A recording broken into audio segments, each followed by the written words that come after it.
शरद पवारांच्या राष्ट्रवादीचे 5 ते 6 खासदार अस्वस्थ, पृथ्वीराज चव्हाणांचा दावा, तर पक्षात कोणीच नाराज नाही, खासदार बजरंग सोनवणेंची प्रतिक्रिया.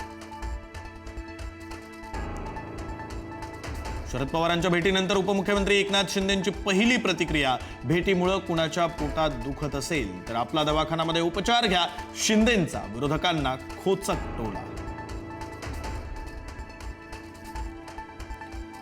डोंबिवली महिला डॉक्टर मारहाण प्रकरणी आरोपी रमेश म्हात्रेला प्रत्यक्ष कोर्टात हजर करण्याचे कोर्टाचे आदेश, व्हिडिओ कॉन्फरन्सिंगद्वारे सुनावणी घेण्यास कोर्टाचा नकार.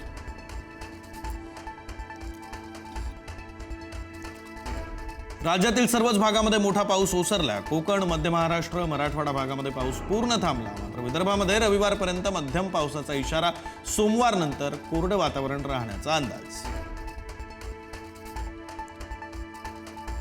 मुंबईकरांना दिलासा, पाणी पुरवठा करणाऱ्या 7 जलाशयांचा पाणीसाठा 48.39% 24 तासात जलाशयातील पाणीसाठ्यामध्ये 7.23% वाढ.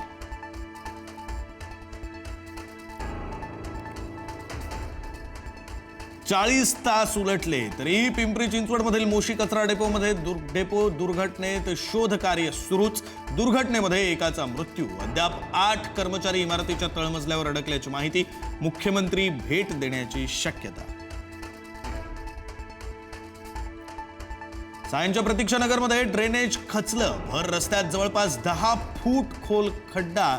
काहीच महिन्यांपूर्वी करोडो रुपये खर्च करून बांधला होता रस्ता. महिनाभरापूर्वी ड्रेनेजची झाली होती डागडुजी. मुसळधार पावसानंतर वसई विरारमधील जनजीवन हळूहळू पूर्वपदावर. अजूनही काही ठिकाणी पाणी साचलेलं. आजपासून नुकसानीचे पंचनामे होणार, पालकमंत्री गणेश नाईकांची माहिती.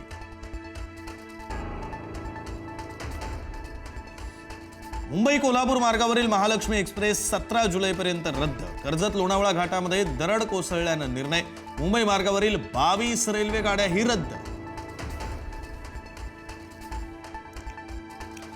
पुण्यामध्ये गोरगरीब वारकऱ्यांची पालिकेकडून लूट सुरू. पालिकेचं शौचालय वापरण्यासाठी पालिकेकडून मागितले जात आहेत 20 रुपये. वारकऱ्यांमध्ये नाराजीचं वातावरण.